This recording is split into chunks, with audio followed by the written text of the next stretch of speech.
Welcome to Kenton's videos. Enjoy the video. In this video, I will explain how to study English literature effectively. First, engage actively with the text.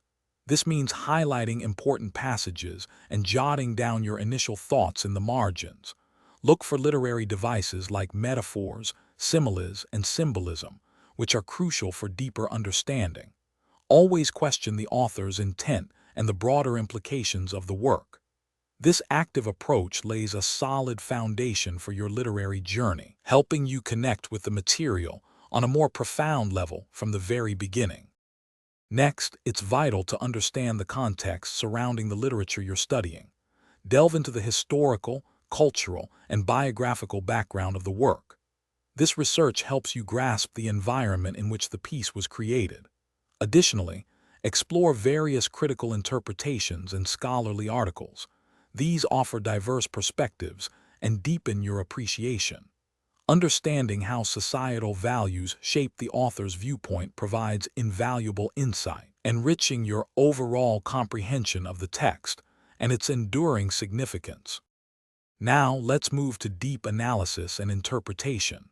Focus on dissecting elements like character development, the intricate plot structure, and the overarching thematic elements present in the text. It's crucial to formulate your own unique interpretations, always backing them up with strong, specific textual evidence. Don't be afraid to consider multiple perspectives. This broadens your understanding and allows for a richer, more nuanced appreciation of the literary work. This analytical stage is where your critical thinking truly shines. Finally, the journey of studying English literature culminates in discussion and articulation. Actively participate in group discussions to share your insights and benefit from diverse viewpoints. This exchange of ideas is incredibly valuable. Furthermore, practice articulating your analysis clearly and concisely through written assignments.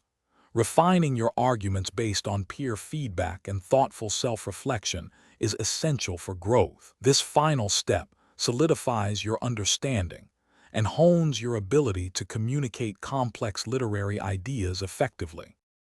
Thanks for watching. Consider subscribing if we helped you.